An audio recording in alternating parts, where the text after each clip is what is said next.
Hello everyone. We're taking a look at Israel, Ukraine, and other conflicts of interest. As of this recording, it is November 7th, 2023. So starting first of all, as usual, just taking a look at the hostilities between the IDF and Hezbollah. A few things here that of interest. Israeli army, conducting strikes in southern Lebanon, and we'll take a look at some of the footage of that later, but just in general, just looking at just looking at the strikes here, they look pretty serious, even though we've seen in the past that, Lebanon, or as we can see, it says here, yeah, Lebanon does not want to escalate any tensions with Israel, as we can see. So, that's just what's going on out there for right now. West Bank still hostilities kind of, going on here and there out here. Uh, it seems like this just popped up, or yeah, just popped up more clashes in the West Bank. Um, and seeing that pop up right there, it's just illustrative of how this conflict is literally developing hour by hour and minute by minute. So, anyways, into Gaza itself, as per our last update of yesterday, Ukrainian forces, or Israeli forces, seem to have not really expanded too much. As per the past few days, they only really took most of the fields and the least densely populated areas. But as of now, from what it seems to be, is that they are pushing deeper into Gaza itself and trying to completely encircle it. And from what I'm suspecting is that they are trying to completely surround North Gaza. Now they're trying to siege out uh, whatever Hamas militants might still be in here. I mean, considering the tunnel networks that they supposedly have that either go across Gaza and possibly even into Israel itself as well. Who knows? But just taking a look at the changes, as we can see, they've been pushing across the coast over here. So either they're trying to, meet into the Ashati, refugee camp, which has also been a point of contention, considering that, you know, it's a refugee camp, but also, it is a Hamas is not going to be opposed to taking the fight there too. So, just taking a look at, of course, all of this broadly. Um, I was more so suspecting that this was going to be more of a siege, but considering how this is looking, it's looking more and more like it's just going to be a block by block fight. So, just a quick article here that I wanted to talk about. The Defense Minister of Israel, talking about, IDF forces, as we saw, are deep in Gaza City, and he's saying they're in the heart of Gaza City, and the calling, saying Hamas, talking about the infrastructure, and it's the biggest terrorism base built by man. Um, and just an interesting quote here, him being asked about, who will rule Gaza once the war is over. Him saying, "quote I can tell you who will not govern Gaza. It will not be Hamas and it will not be Israel. Everything else is a possibility." So, all in all, it's just interesting to see this conflict and how it's playing out. Also, in terms of, um, in some ways, correct me if I'm wrong, but uh, at least the way that I'm seeing it, this war at least seems somewhat somewhat remnants of Chechnya and Grozny. Like I feel like this. I feel like seeing tanks roll into such a densely populated area like this. I just feel like this is going to turn into a Chechnya. Even though Gaza itself is pretty small, in comparison, I suppose, and not as treacherous. It's more flat, save for all the tunnels that have been constructed and all the buildings and whatnot. But uh, just in general, that's the kind of that's what I'm kind of predicting this is going to turn into. It's going to turn into a battle of Grozny for Israel. So two clips that I kind of wanted to show and talk about. This first one here is just these are Hamas militants and they are using mortars and firing them. Um, uh, Looking at people, what people are saying about them, just in general, is that what they're saying is just the way these mortars are positioned and the way they seem to be aimed is that they don't they don't seem to be uh, they don't seem to be aimed, actually, is the thing. They don't seem to be aiming in any particular, either not, they don't have the sights, or they just aren't, they're just essentially set up and being fired. So in the sense that, if there are even Israelis in that direction, yeah, maybe. So I mean, as we know, Hamas is not necessarily, um uh, at least in my eyes, that Hamas, given the terrorist organization that they aren't completely opposed to hitting a few Israelis and also hitting a few Palestinians as well, you know?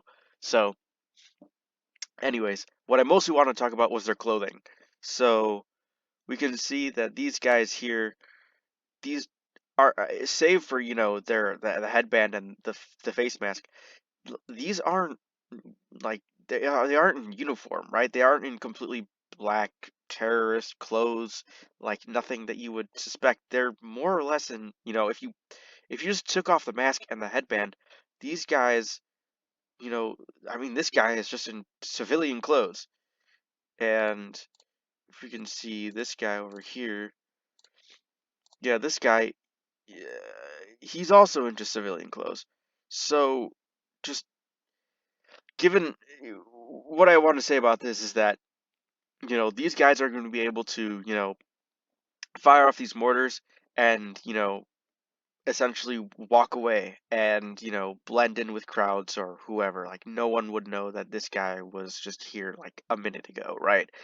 If he just walked away from this area, wherever this may be. So, I just wanted to emphasize that this war is going to be really tough in trying to weed out who is who and, like, who is a terrorist, who is a hostile, and as we talked about, Israel is has seemingly been trying to weed out who is a terrorist and who's not. But from what it looks like they're just, uh, just bombing any building that seems to have any semblance of a Hamas militant possibly within it.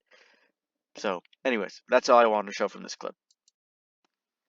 So this last clip here, that I want to show out of the Israel conflict, this is South Lebanon, and I'll just show a couple stills from it.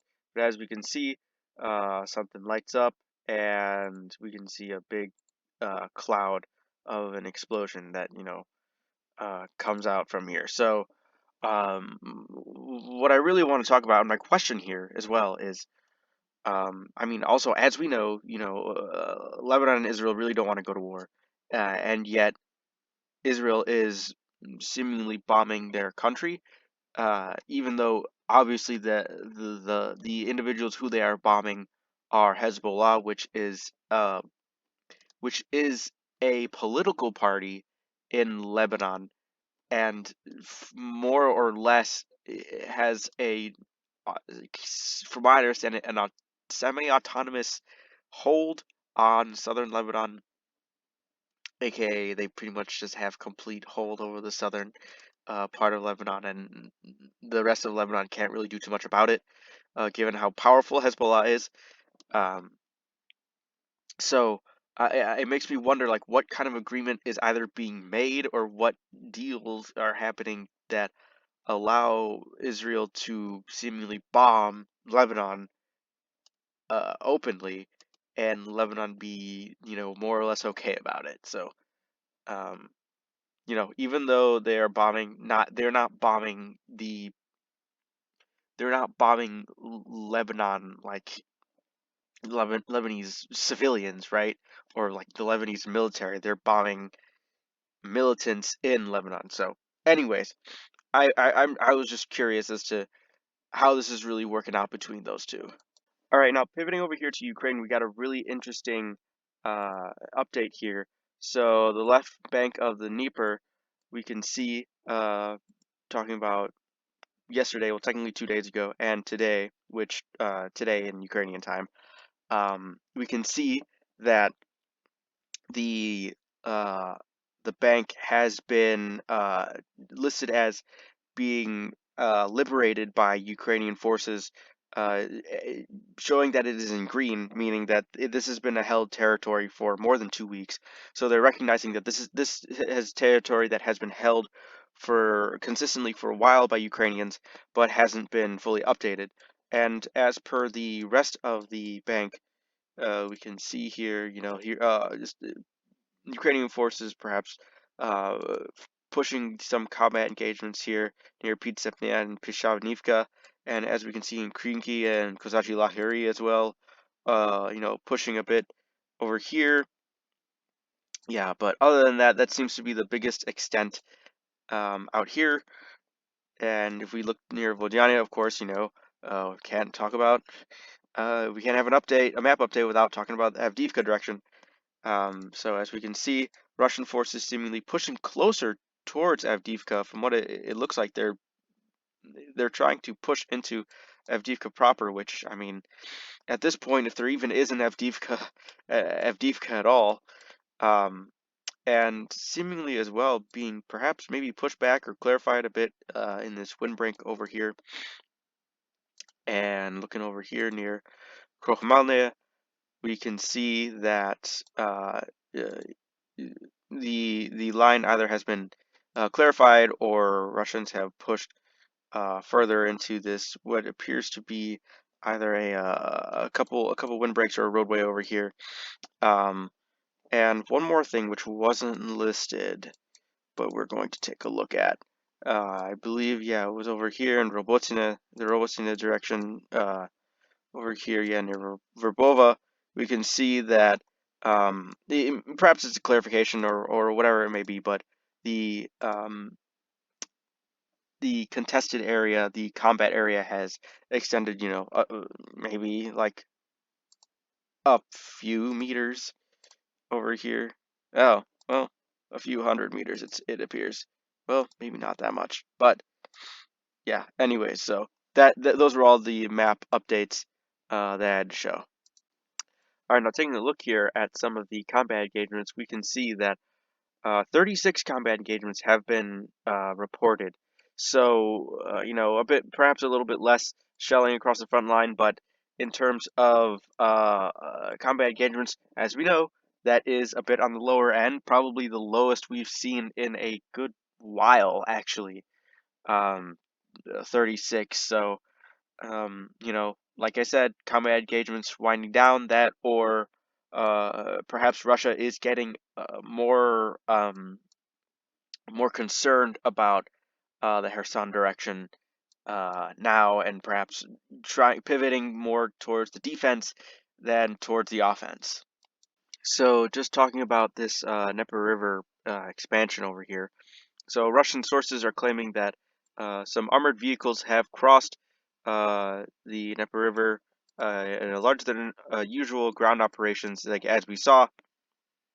So just in terms of what this really means, obviously it means that further assaults on that area are going to happen and perhaps more Ukrainian gains. And in the past, I said that I don't expect those landings to really amount to anything.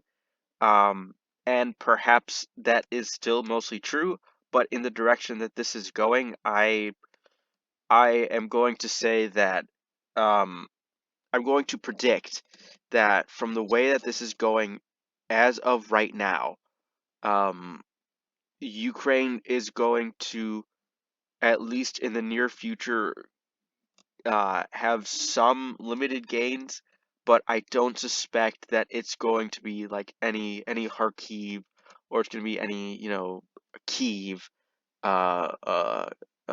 counterattack or offensive. I think it's probably going to be sort of adjacent to how the counter counteroffensive was, the summer spring counteroffensive was, that it was just more so slow grinding, and albeit there were gains, but they were more or less limited. So here's a clip. There's nothing crazy that goes on, so I'll let it play. It's just some missiles firing.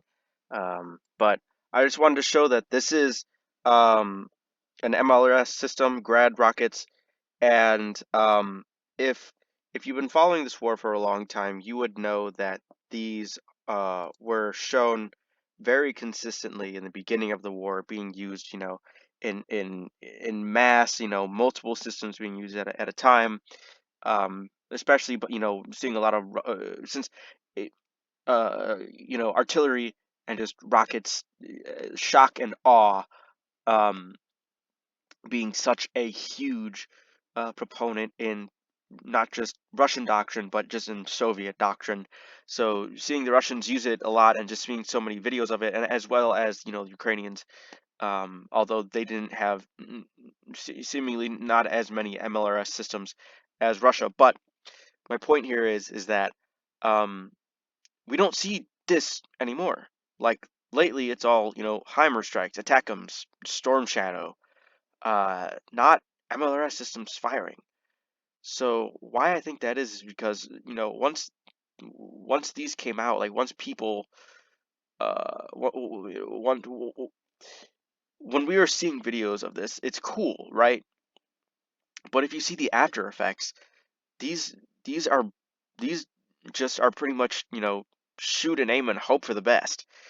Uh, since there is very little in terms of aiming, you can get a general area, but for the most part, you're not really going to hit your target. Which is why Heimer strikes are so much more desired and I suppose effective, because they are within what, a meter, a couple meters of their intended targets. So they're incredibly precise, as opposed to this, a huge system launching so many rockets like this, you'd be lucky if maybe one of these rockets is within, tens of meters of its intended target, maybe a few meters. Um, so yeah, all in all, the fact that these systems are more or less being perhaps phased out from what it seems, or are not being as used as much as they were before, is just indicative of how this war is progressing. So of course we also got to talk about Myanmar. So just this quick footage here. Nothing happens. It's just just some filming of a border town that has been captured by the MNDAA. So this is a Chinese. Uh, uh, this is the China. Well, this is China over here, and this is border crossing with China. So in terms of like what this means, it seems that these rebel groups are taking substantial amounts of territory all across Myanmar. And I mean, just looking at all the footage and what people are saying, I don't have any map resources to show you like on paper and on actual uh you know in terms of the relative size of the country and what exactly is in rebel hands and what's not. I don't have that, but just looking at all the footage that's out there, they're taking a lot of cities. Uh, well, towns. They're taking a lot of towns because this part of Myanmar seems to be not as densely populated. Because I mean, look, it's all mountains pretty much, mountains and dense forest. So just they're although they are taking towns, they're taking seemingly substantially relatively important parts like border crossings. So, anyways, this is a developing conflict, and I'll try my best in the future, perhaps if you have or someone has a resource where a consistent and reliable, truthful resource that will show us who holds what in Myanmar, I'd be glad to take a look at it and use it. All right, well, other than that, that was pretty much everything I want to talk about. Like I said, if you want to hear anything extra or anything perhaps that I haven't already talked about, that I should be talking about, or if you even have any resources to share that I should be looking at, be sure to let me know, and I'll definitely use them, and I'll definitely take them into consideration. Other than that, thanks for watching.